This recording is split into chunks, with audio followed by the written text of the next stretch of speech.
Bondoso Deus, nós clamamos por tua misericórdia. 10 pessoas pediram e os nomes estão aqui no caderno, estão anotados os pedidos e nós clamamos que atenda conforme a tua vontade. Pedidos principalmente na área de saúde. Tu és o grande médico, tu podes curar. Se tu queres curar, por favor, esse é o nosso pedido. Se tu tens outros planos, mostra-nos a tua vontade, porque nós confiamos em ti, sabemos que teus planos são soberanos e são os melhores. Nós estamos tranquilos, sabendo que o Senhor fará a tua vontade. Agora nós vamos abrir a Bíblia e pedimos que nesse estudo não fale o homem, fale o Espírito Santo, porque nós temos que ouvir sempre a tua voz e aprender de ti. Por isso nós oramos em nome de Jesus. Amém. Vamos então para o estudo, gente? Vamos lá? Pega aí a sua Bíblia e vamos começar o nosso estudo para nós. Nós estamos chegando no penúltimo, hoje é o penúltimo estudo, né? Da série Confirmando as Profecias. Hoje é a besta que sobe da terra. É uma continuação de Apocalipse, capítulo 13, tá? Nós estudamos a primeira parte, a besta que emerge do mar, e agora a besta que sobe da terra ou emerge da terra é o assunto dessa noite. Aqui a tabelinha de conversão, eu não sei quantos já tiveram o carinho de dar um print nessa tabela, ter no celular. É importante, viu? Porque vai surgir uma frase ou outra e é importante você, não só agora na profecia, mas depois você está lá na igreja, está escutando um sermão, alguém falou alguma coisa, opa, deixa eu ver o que significa. Isso vai te ajudar bastante, tá? Apocalipse capítulo 13, verso 1 e o verso 11. Vamos ler? O verso 1 diz assim: Vi emergir do mar uma besta que tinha 10 chifres, 7 cabeças, e sobre os chifres 10 diademas, e sobre as cabeças nomes de blasfêmia. Só um detalhezinho, que essa descrição é muito parecida com a descrição de Apocalipse 12, verso 3.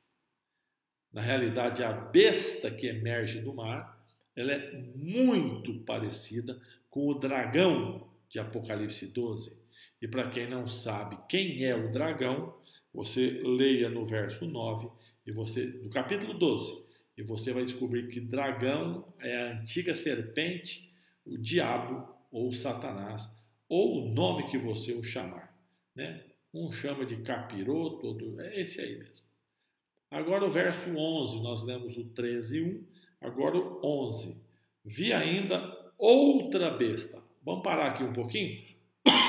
Porque tem gente que quer ensinar que a besta não é duas, é uma.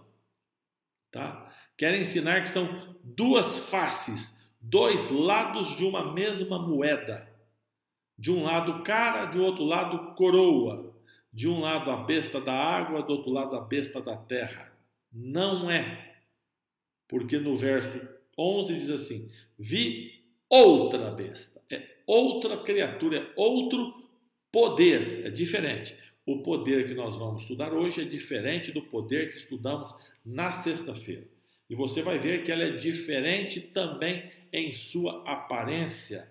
Ela tinha 2 chifres, parecia um cordeiro, parecia um carneirinho. Mas como que ela falava? Como o dragão. Quem é o dragão? A antiga serpente, diabo, Satanás. Então ela fala como cordeiro. Quem é o cordeiro? Jesus Cristo. Ela fala como Jesus, age como o diabo. Essa é a besta que surge da terra, que parece um animal com 2 chifres. Tá bom? Em 1260, os chamados... A data está errada, não é 1260 não. Não é esse ano não. É 1660. Eu acho que é essa a data. Agora eu não vou me lembrar, mas eu digitei errado. Não é essa a data. É a chegada dos pais peregrinos aos Estados Unidos. Eles fugiram Se alguém tiver a curiosidade de procurar na internet a chegada dos pais peregrinos dos Estados Unidos no navio no Mayflower, e você colocar aqui, a gente já conserta essa data, todo mundo já vê, tá? Dá uma pesquisada aí rápida na internet, me ajuda aí, porque eu não posso parar agora para pesquisar. E você coloca ali, e aí as pessoas já vão estar sabendo e já facilita, tá bom? Eles chegam vindo da Europa perseguida, da Europa que sofria com o Tribunal do Santo Ofício, realizando a Inquisição. Nós chamamos de Tribunal da Inquisição, mas esse não é o nome correto. O nome correto é Tribunal do Santo Ofício. Esse Tribunal do Santo Ofício ele tinha como a responsabilidade manter as doutrinas, a pureza das doutrinas da Igreja Romana, da Igreja Católica Apostólica Romana. Então, o Tribunal do Santo Ofício, ele tinha os líderes, os padres que saíam, e eles saíam para manter a pureza da doutrina. Quando eles encontravam uma pessoa e eles tinham dúvida, eles colocavam a pessoa sentada, sentava o tribunal e eles então faziam perguntas. Eles inquiriam as pessoas, eles faziam um questionário para saber os detalhes. E o ato de ficar perguntando, um tribunal que fazia perguntas, levou o nome do Tribunal da Inquisição. Faziam perguntas, o que está acontecendo? Como é que é? É 1620. Olha, a Jordânia já achou. Obrigado, Jordânia. Na hora de digitar ali, eu digitei errado. A minha mãe achou logo depois também. Muito obrigado. Em vez de 1260, 1620. Corrija aí a data, 1620. Então eles sofriam com o Tribunal da Inquisição, porque na Europa a coisa foi feia. Entendeu? Eu insisto com você, depois de terminar os estudos, pega o seu computador, seu celular e escreve lá assim, www.google.com, escreve lá, Inquisição na Europa. Gente, era perseguido, as pessoas eram destroçadas, era uma coisa complicada. Fugindo da Inquisição, os chamados pais peregrinos vieram e formaram essa grande nação. Uma nação livre daquela perseguição. Inclusive, a ideia era que eles formassem um país sem rei, porque tinha o problema também das perseguições dos reis. E em 1776, aí essa data está certa, é a data da independência americana, quando o Congresso declara em 4 de julho de 1776 que os Estados Unidos da América não é mais uma colônia britânica, mas é um país livre. A ideia era um país sem rei e uma igreja sem papa. Por causa da perseguição, do sofrimento das nações, debaixo dos reis da Europa e também debaixo do papa que dominava. Veja, eles vieram no ano 1620. A dominação papal sofre uma ferida de morte em 1798. Se você fizer as contas aí, vai dar 178 anos depois. Então ainda tinha muita coisa, aconteceu muita coisa, e eles vieram com essa ideia. Este símbolo, a Casa Branca dos Estados Unidos, é a ideia de um país sem rei e uma igreja sem papa. Olha o que disse Thomas Jefferson, um dos pais da liberdade americana, da independência americana. Essa era a ideia inicial da nação. Desde que uma pessoa tenha direito de escolher sua própria religião, sem pagar o preço da discriminação, nenhum teste de religião será requerido como qualificação para qualquer posição pública nos Estados Unidos. Essa é a ideia inicial dos pais da Constituição americana, da liberdade americana. Não há problema com religião. Esse nosso país que eles estavam fundando será um país completamente livre, livre de tudo, de todos, cada um pode expressar a sua opinião. E os Estados Unidos então se tornaram uma potência com essa ideia, a ideia da liberdade. No capítulo 13, no verso 12, diz assim: aquela besta, agora, a segunda, que sobe da terra, exerce toda a autoridade da primeira besta na sua presença. Então, esse segundo poder, ele tem uma autoridade parecida da primeira, e eles estão na mesma época dominando. Faz com que a terra e os seus habitantes adorem a primeira besta, cuja ferida mortal foi curada. A maior função da segunda besta é obrigar a população a adorar a primeira. A besta que surge da terra vem com a função de obrigar os habitantes do planeta a adorarem a besta que veio da água, veio do mar. Qual a diferença de besta da água e besta da terra? Se a água é um local de água, mar, povos, multidões, muita gente, terra é um lugar de pouca gente. A besta que surge da água, nós mostramos no estudo passado, ela veio das 10 nações bárbaras que fundaram a Europa, ela nasce na Europa. A besta que surge da terra tem que ser de um lugar de população menor, não pode ser na Europa super populosa, dentro daquela realidade daqueles dias. Então ela teria que vir de um outro lugar, com a função, conforme o verso 12, de ter uma autoridade e obrigar as pessoas a adorarem a primeira besta. Certo? Então, uma vem da água, a outra vem da terra. Uma vem de muita população, a outra vem de uma população menor. A primeira fala blasfêmia, desonra a Deus. A segunda exerce o poder obrigando pessoas a adorarem a primeira besta, a besta que surge do mar. Só deixando claro aqui, ficando fácil. Quando eu disser primeira é a que surge do mar, segunda é a que vem da terra. Tá? Porque aqui ela faz, a Bíblia diz, a primeira besta, no verso 12, se referindo à besta que vem da água. Então, é uma união de poderes. Quando você lê o verso 12 de Apocalipse 13, você percebe que é um poder junto do outro, um poder dominando o outro. Mas e aquela conversa que é um país sem papa e é um país sem rei? Como é que funciona isso? Isso funcionou, sei lá, por 200, 300 anos e devagarinho isso tem terminado, isso tem tá virando fumaça. Essas duas sedes de poder, a de cima da primeira besta e a de baixo da segunda, eles têm se aproximado a cada dia, têm se unido, têm ficado caminhado ao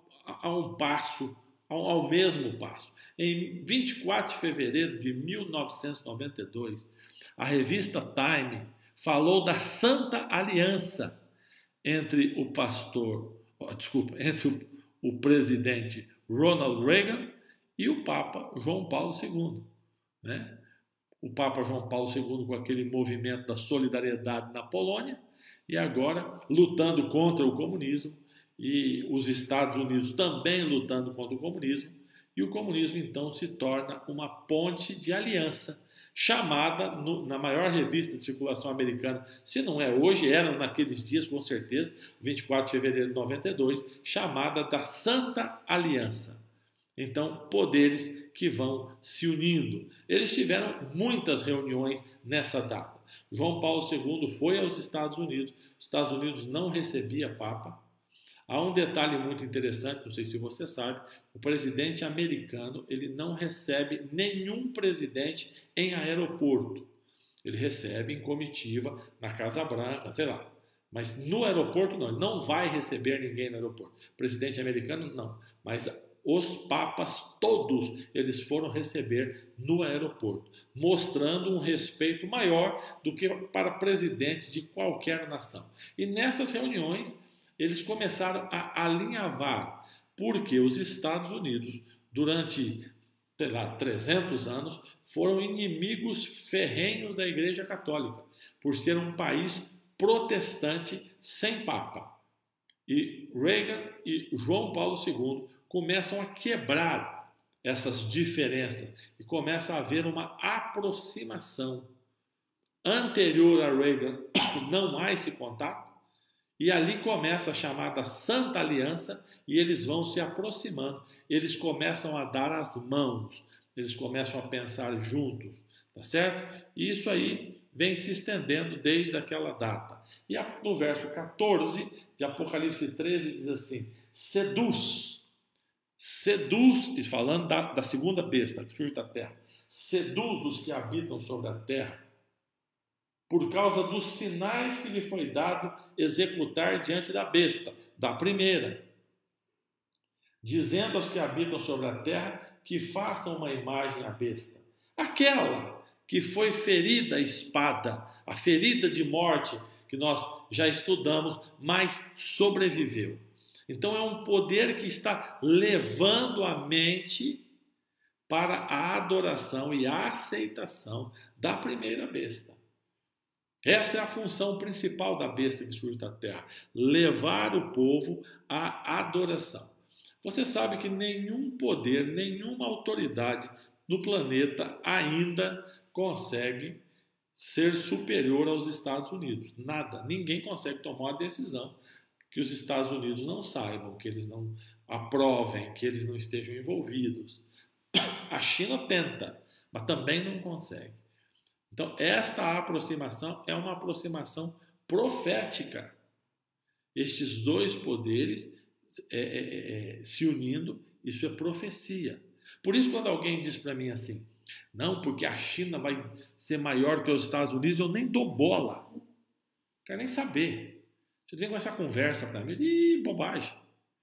Bobagem, porque é o poder de Apocalipse 13. Não, porque a China vai derrubar. Não vai. Não vai. Eu não sou profeta nem filho de profeta, mas presta atenção, não vai. Não, porque os Estados Unidos agora vai se unir, a Rússia já tentou, não vai. Ali é o centro do poder. E ele tem que ficar como centro do poder porque eles vão se unir os dois. Tá? Essa ferida do verso 14, uma ferida à espada, é aquela ferida que nós já estudamos, de 1798, quando o Papa Pio VI é preso por ordem de Napoleão Bonaparte na França. E ali, durante 3 anos, ele perde o poder. Mas a ferida mortal está sendo curada devagarinho. E a cada dia o poder dele é maior. Durante 1260 anos ele teve dominação total, perdeu o poder, mas ele está recuperando. E um dos responsáveis pela recuperação é a segunda besta, a besta que surge da terra. No verso 7 diz assim, falando sobre a besta que surge do mar. Foi-lhe dado que pelejasse contra os santos e os vencesse. Deu-se-lhe ainda autoridade sobre cada nação, tribo, língua e povo. Falando da primeira besta, o poder romano, luta contra o povo de Deus e vence.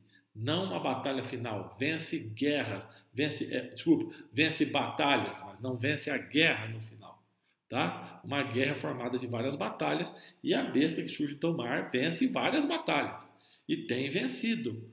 Quando você não consegue trabalho no sábado ou você vai lá e eles dizem, não, você tem que vir trabalhar no sábado e não lhe dão autorização. Isso é a besta que surge do mar, vencendo batalhas. Certo? Quando você vai lá e fala assim, olha professor, eu sou adventista e na sexta noite e ele te reprova, é a besta vencendo batalhas. Então ela vem vencendo essas batalhas, entendeu? Ela vem lutando, mas ela não vai vencer a guerra no último momento, tá? Desde aquela perseguição, ela vem matando. Hoje ela não mata mais, hoje não tem tribunal da Inquisição, hoje não tem fogueira, tá? Hoje não tem tortura, mas hoje tem o desemprego, hoje tem a reprovação na faculdade, na escola, no ensino médio. Tá certo? Hoje tem a pressão popular contra a sua fé. Então já existe esta grande batalha. E o verso 16 e 17, Apocalipse 13, verso 16 e 17, diz assim: a todos os pequenos, grandes, ricos, pobres, livre, escravo, faz que lhe seja dada certa marca sobre a mão direita ou sobre a fronte, para que ninguém possa comprar ou vender, senão aquele que tem a marca, o nome da besta, o número do seu nome. Então há um momento em que a besta que surge da terra vai junto com a que está no mar, porque nós já lemos no verso 12 que a função dela é dar poder a outra, juntas elas vão obrigar a identificação, a serem marcados. Marcado é diferente do que diz sobre o povo de Deus, que é selado. Eu já falo daqui a pouco sobre isso. Marcado, eles vão receber marca. Isso tem a ver com gado, com escravo. A marca da besta, eles têm que receber. Eles têm que se tornar escravos desse poder. Tá bom? E esse na mente e na mão passa pelo poder de comprar e venda. Eu lembro quando popularizou demais cartão de crédito e o pessoal dizia que Visa era daqui a pouco eu vou falar do 666, tem muita gente curiosa com isso, eu vou falar. E não é o que você está pensando.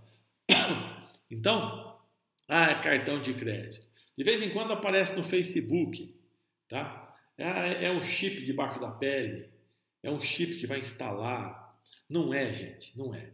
Na mão é o poder de comprar e vender. Há um momento que você não vai mais conseguir fazer negócios, a não ser que você se identifique com esses poderes de Apocalipse 13.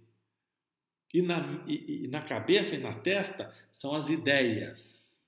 São as ideias que ficam aqui gravadas. Eu visitei uma pessoa em Itararé. Antes de ser pastor em Tatuí, eu fui pastor em Itararé. Eu fui visitar uma pessoa praticante fiel do catolicismo. E nós conversamos bastante. E um irmão da igreja foi comigo. E aí, em algum momento da conversa, essa pessoa elogiou a Bíblia. E eu fiquei feliz quando disse, olha, gosta da Bíblia, crê na Bíblia, então a Bíblia é a palavra de Deus, está tudo bem. E aí eu falei, deixa eu fazer uma pergunta aqui. Mas e se a Bíblia, a palavra do Santo Papa, falei desse jeito, né? A palavra do Santo Papa for diferente da Bíblia, o que o senhor faz? Ele disse, eu fico com a palavra do meu pai, que é o Santo Papa. E depois disse a seguinte frase, porque a tradição e as leis da igreja são superiores à Bíblia. É aqui, ó, a ideia. A ideia. A palavra de Deus é desprezada, tudo é desprezado. A ideia fixa. A igreja é soberana. A liderança da igreja exerce um poder sobre as nações, sobre toda a mente. Tá? E aí fica então posto os dois, o selo de Deus e a marca da besta, que nada mais são. Um é a contrafação, um é o engano do outro. Então vou dar um exemplo a você. Deus criou o amor. O amor é divino, o amor não é humano. Deus é amor, o ser humano sente amor. Isso passa, vem de Deus e passa pelo ser humano.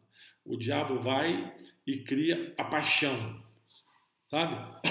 O homem é casado, de repente ele se apaixona. Ou a mulher, não interessa. Aquele sentimento louco. O indivíduo larga filho, larga esposa, larga marido, larga trabalho, larga igreja, larga tudo por causa de uma paixão. Por causa de uma paixão. Aquele momento que o indivíduo não consegue pensar mais. Isso não é um sentimento divino. Isso não é aquela paixão louca. Ou o adolescente, quando está apaixonado, que fica escutando aquelas músicas esquisitas e digitando bobagem no celular, não toma banho, não come, não vai na escola, está apaixonado. Você já viu, quem tem filho adolescente, jovem, já viu quando eles estão amando? O indivíduo, quando ele começa a amar, ele quer trabalhar, porque ele tem que casar. A moça, ela quer arrumar um serviço, ela quer se formar, ela quer crescer. Isso é amor. O diabo cria uma contrafação, um engano. Deus criou o sábado para adoração. O diabo faz a contrafação, faz o engano e coloca ali a sua marca, que é o domingo. Há uma carta para você ver sobre o domingo, sobre essa contrafação do selo de Deus, o domingo. Há uma carta apostólica chamada Dies Domini, Dia do Senhor, do Sumo Pontífice João Paulo II, sobre a santificação do domingo.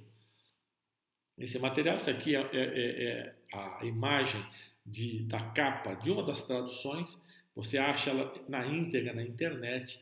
E se você ler essa carta apostólica escrita pelo Papa, quando ainda era o Papa João Paulo II, é uma defesa à adoração e à santificação do domingo.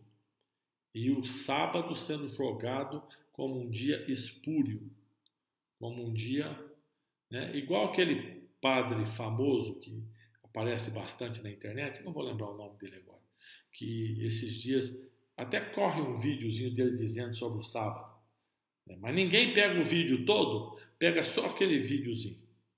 Fábio Melo, acho que é esse o nome do padre, eu acho que é isso, eu acho que é esse o nome. E aí tem um videozinho dele que ele fala assim, não, porque realmente na Bíblia é o sábado. E aí eu só vejo adventista compartilhando isso aí, compartilhando a frase do padre. Para todo mundo, o padre está dizendo que é o sábado. Vai ouvir tudo que ele fala naquele vídeo ali, naquela live, naquela gravação. Ele fala, realmente, na Bíblia fala do sábado. Mas Deus é amor, Deus é família. Isso é muito maior do que o sábado. Não existe na besta que surge do mar e nem daquela que vem da terra um respeito ao selo de Deus. Não existe. O que existe é um poder imenso se unindo para dominar, colocar a marca na mão com o poder de compra e na mente. Né? Apocalipse 13, verso 15 diz assim, e foi dado a besta da terra, e foi dado comunicar fôlego à imagem da besta, para que não só a imagem falasse, como ainda fizesse morrer quantos não adorassem a imagem da besta. Então a besta que surge da terra, esse poder, há um momento que ele vai perseguir aqueles que não adoram a imagem da besta que surge do mar. Aqui, ó, verso 15. Surgiu do mar um poder, surgiu dos povos um poder, você sabe qual é esse poder, né? Foi-lhe dado um grande poder, ele está marcando os seus, e aquele que discorda, está aqui no verso 15. Ele vai ser perseguido, ele pode até ser morto. Pode até ser morto. Cada dia eles estão mais unidos. Cada dia. Todos os últimos, depois de Reagan, estão aí. Ó.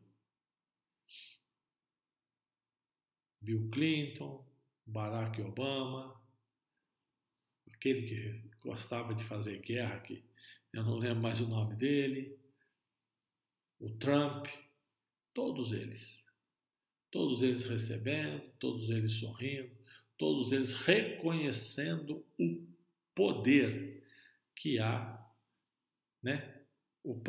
Gente, entenda uma coisa, besta não é uma pessoa, besta é um poder representado, fica fácil de identificar numa pessoa. De vez em quando alguém fala lá, besta é o Papa, não é. Essa frase está errada, não é. É um poder que torceu a lei de Deus, etc, etc. A gente vem estudando isso nas profecias, não vou parar agora para reestudar tudo. Mas é um poder, não é uma pessoa. O problema não é o Francisco. Não é o Papa Francisco, não é. Há algo atrás que sustenta. E o poder também não é e o problema também não é o Trump. É uma teologia de liberdade que não é liberdade, de busca de poder sobre tudo e todos que os une. E o verso 18. Aqui está a sabedoria, aquele que tem entendimento calcule o número da besta. É número de homem. Esse número é 666. E aqui a gente entra na... Opa, está aqui. Eu devo ter feito alguma coisa errada aqui. Peraí, deixa eu acertar aqui. Pronto, voltou. Entramos aqui nesse número místico aqui, né? 666.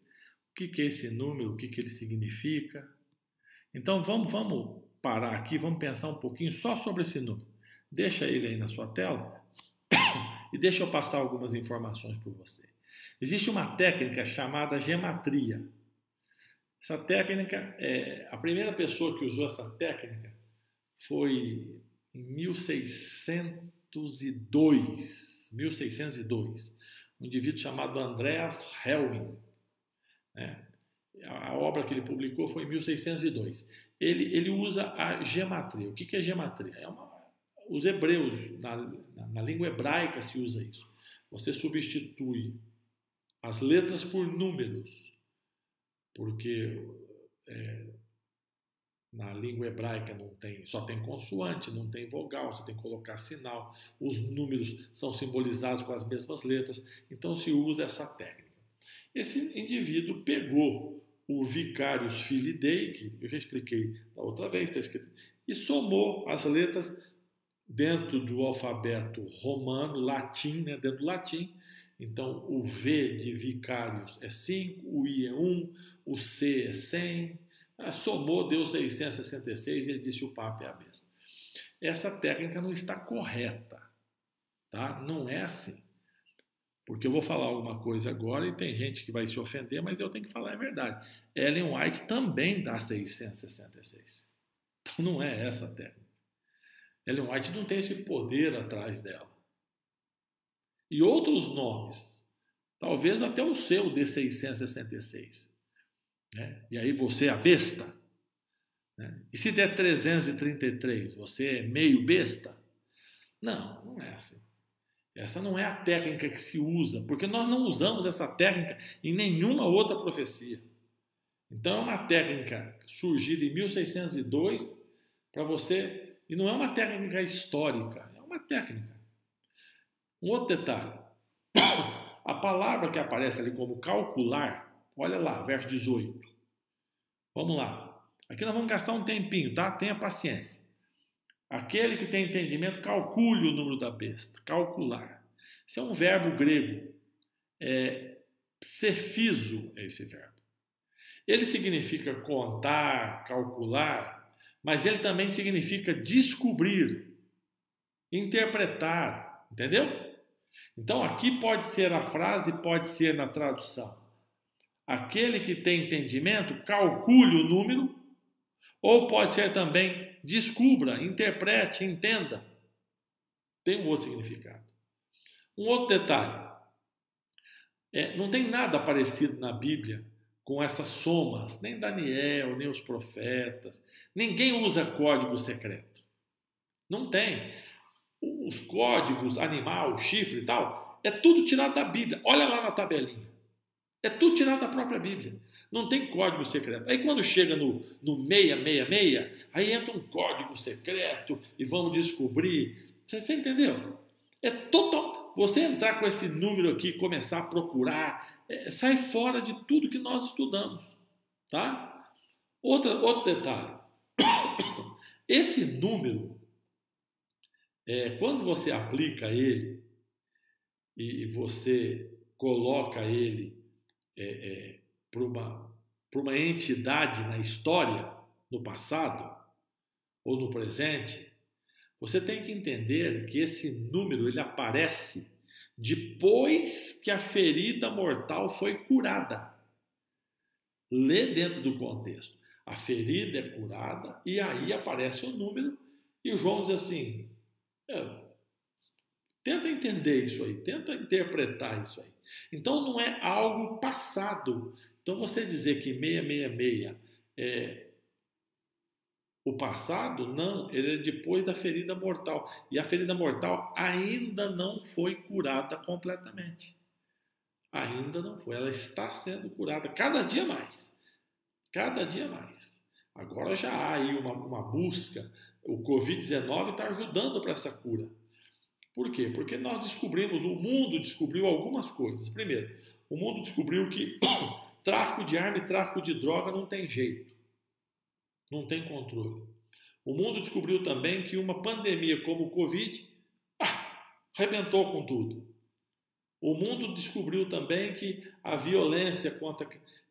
Então, está se chegando à conclusão que o planeta precisa ter uma liderança.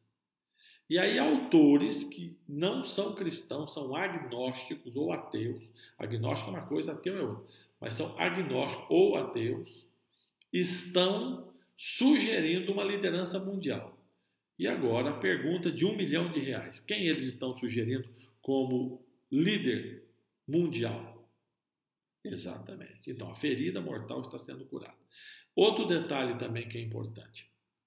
Esse número, ele não é porque a besta que surge do mar, quando você lê no verso 13, ela tinha várias cabeças. E uma das cabeças, uma delas, foi só um papa que sofreu a ferida mortal.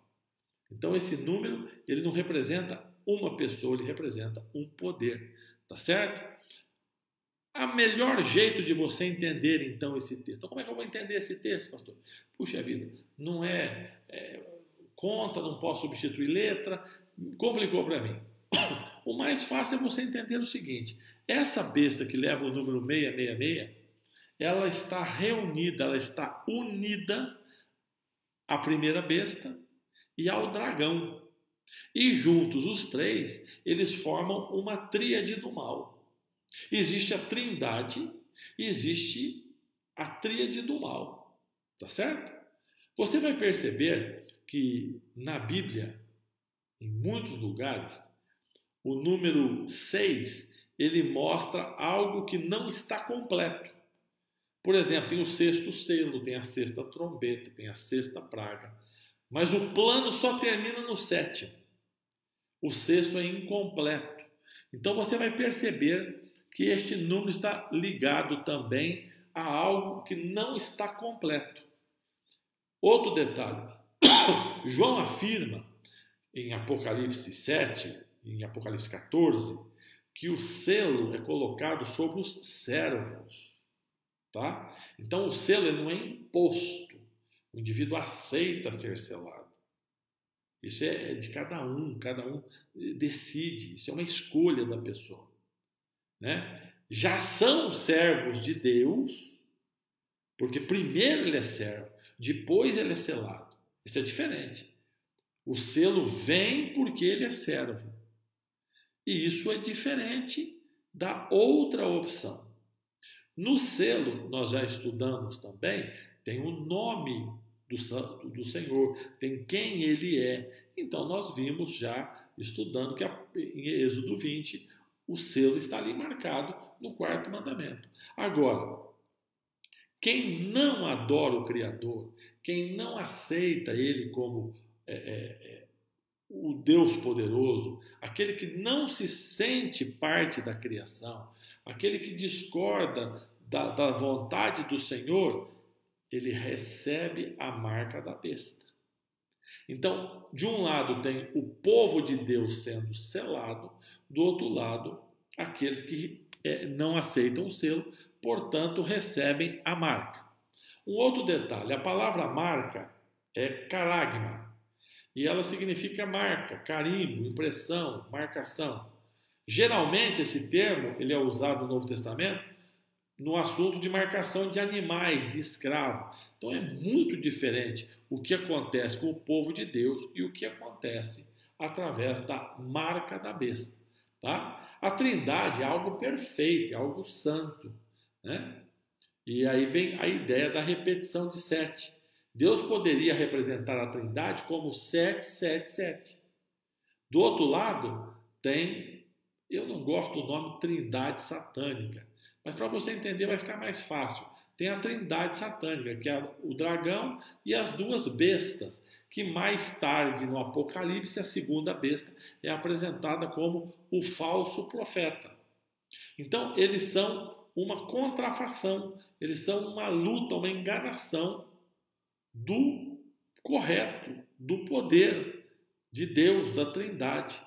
Por isso que eles formam um tríplice 6. É algo que eles buscam, mas não chegam. Não são 7. Você está me entendendo? Por isso que eles têm nome e eles têm número. Né? Então, o 666, ao invés de você ficar pensando que é soma do que está escrito na testa, ele é muito mais a acumulação da recusa, da vontade de não aceitar Deus como soberano, né? O número da besta não é exclusivo do poder romano. Ela identifica também o próprio Satanás e identifica todos os que se levantam contra Deus. Então, se você se levanta contra Deus em alguma forma, não precisa ser só no que diz respeito a sábado, mas contra a vontade de Deus, você também se identifica com esse número, tá? Ele não é uma entidade única, é uma atitude, você está me entendendo? É uma atitude contra Deus, é uma atitude de rebeldia, é uma atitude de luta, que começa com o dragão lá no céu, passa pela besta, as duas, ou pelo falso profeta, não tem o selo de Deus, não estão no descanso de Deus, não estão envolvidos com a salvação, eles negam o Criador, eles querem substituir, por isso que diz lá, é número de homem, eles querem tirar o número divino, a ideia divina, e colocar a ideia humana. Como Satanás sempre lutou pela adoração, ele queria ser adorado, envolve a adoração. Quem eu e você adoramos. Certo? Então, quando você ouve esse número, é essa união final. Esse número não representa um poder, representa a união dos três poderes. O dragão, a besta que surge do mar, a besta que surge da terra, que você pode chamar de falso profeta, a união dos três lutando contra o povo de Deus. O tempo está se esgotando, gente. Nós não temos mais muito tempo como alguns pensam. Ah, tá tranquilo. O tempo está se esgotando. E nós precisamos cada dia nos preparar. Esses poderes estão... Enquanto você dorme, esses poderes se firmam. Enquanto você... E aí você fala assim, não, o americano tem que tirar o Trump e botar o outro candidato, que eu nem sei o nome. Não sei candidato do Brasil, vou saber dos Estados Unidos, menos ainda. Mas tira o Trump e põe outro. É isso que eu quero que você entenda. Não é a pessoa. Não é, é uma ideia. É uma ideia. Do poder romano, na besta que surge da terra, que dá poder, que une para a adoração a imagem da primeira besta, é essa união que faz com que todos adorem a primeira besta, recebam a sua marca na fronte e na mão e aceitem as decisões que eles tomam. Sabe, Jesus está voltando. Todos os sinais mostram isso. Quando eu falo desse assunto, igual nós falamos essa noite, esses dois poderes se unindo, o dragão por trás de tudo, isso só me faz entender que eu preciso estar pronto, porque esse é o nosso próximo estudo, o último da nossa série. Está no fim. Muito no fim. Tudo mostra que o fim é para ontem. O fim não é para daqui a algum tempo. O fim é para ontem. Jesus está assim às portas. E o que você tem feito? O que é que eu tenho feito para me preparar para a volta de Jesus? Ah, não, demora, tem muita coisa para acontecer. O que tem para acontecer? O planeta não suporta, o clima não suporta, não tem mais água potável, as coisas vão de mal a pior. Uma pandemia como essa fecha o planeta. Alguns têm dúvida, mas como é que eles vão dominar tudo? Como é que vai ter condição de, sabe, um poder como esse? Não tem como. Não tem. Ele vai dar uma ordem lá. Você já percebeu que a pandemia fechou o planeta? Fechou. Ninguém compra, ninguém vende, ninguém sai de casa, ninguém tem férias, todo mundo anda de máscara. Fechou. Eu acho que a pandemia mostra para você que é mais simples do que você imagina, tomar conta de tudo. Eu só quero que você se lembre, não deixe isso apagar de sua mente. Jesus volta e volta em breve. E eu e você precisamos estar prontos. Vamos orar, feche seus olhos. Bondoso Deus, obrigado pelo estudo que tivemos. Que ele não traga nem um pouquinho de medo, mas nos traga alegria, porque Jesus vem. E que estejamos prontos para recebê-lo.